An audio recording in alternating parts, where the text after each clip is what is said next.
I want to bring in Israeli government spokesman Eylon Levy. He's here now. Eylon, thank you for being here today. We're going through a lot of this, and a U.S. review is finding that Israel is not responsible for that deadly hospital blast. But that's not calming down the region, is it? You've got neighboring countries who don't believe it. There's large-scale protests. So where does that leave Israel now going forward? You're right. Many people are not buying the overwhelming evidence that shows this was a Palestinian Islamic Jihad rocket that misfired. Unfortunately, because much of the international media was very quick to run headlines saying 500 people killed in hospital in Israeli airstrike, Palestinian officials say, before there was any evidence. Now, when those reports ran, the only evidence was the claim of Hamas, the brutal genocidal terror organization that perpetrated the October 7th massacre, without a shred of evidence. Now, it took the Israeli army a few hours to conduct its original investigation. That is exactly what you would expect of the professional army of a democratic state. And as I hope you're going to discuss with your correspondents now, the overwhelming preponderant evidence now points in that direction. It's an open-shut case now that this was errant rocket fire from inside the Gaza Strip, Palestinian Islamic Jihad. The fire we're seeing there from the propellant that was supposed to fuel the rocket all the way into Israel, in fact, exploding in that hospital parking lot. In fact, we are going to go there and unpack greater and greater detail. It's really important to do so for many of the reasons that you've just said, because people have drawn conclusions and because of the impact of all that has taken place and the weight of it. In addition to this, President Biden is telling reporters that Israel will allow aid into Gaza and that he was blunt with Israeli leaders on the need to help refugees. Can you confirm that Israel is on board with what President Biden is saying? Indeed, Israel has no objection to humanitarian aid reaching the people of Gaza through Egypt's Rafah border crossing.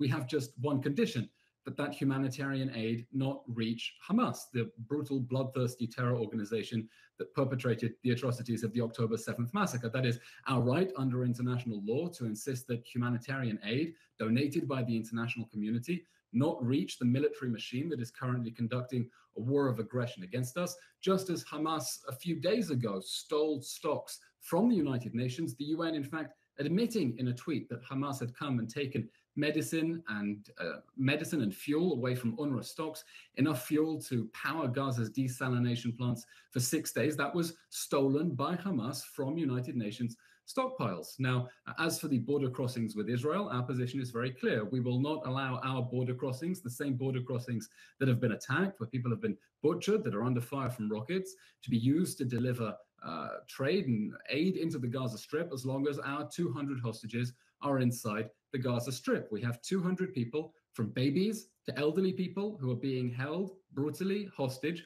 by Palestinian Islamic Jihad and Hamas without basic conditions, without access to the Red Cross. We demand their immediate and unconditional return. And we hope that Hamas will do the basic humanitarian thing, although after the atrocities of October 7th, when they burned and beheaded people and tied children up and cremated whole families alive, we have no expectation of basic humanitarian conditions from Hamas. So that is our demand, that they release our hostages. And in the meanwhile, humanitarian aid can enter from Egypt. Certainly your concerns are clear and evident as the justification for what you have just stated. But how do you intend to enforce and to ensure that what you're saying in terms of humanitarian aid will be heeded? Will you not allow people to go forward until you have certain conditions that are tangibly relayed to you, or is there something short of that?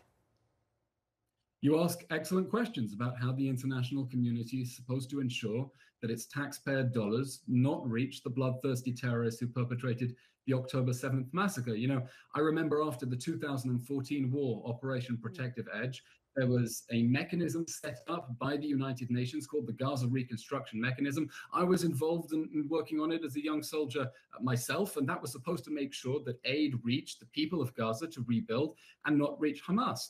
And what we are seeing now is the result of many years in which concrete that was supposed to reach people's homes got diverted away to building Hamas bunkers and shelters, and pipes that were supposed to be laid down for water ended up being taken and converted into rockets. And in what comes next, we're going to expect the international community to insist on very strict safeguards to make sure that the aid that is being donated by people around the world through humanitarian agencies, through foreign governments, not reach the military terror machine that on the 7th of October murdered 1,400 of our people, injured 4,000 of them, and took 200 of them hostage without basic humanitarian conditions into the Gaza Strip. Eylon Levy, thank you so much for joining us. We're going to unpack this further. Thank you.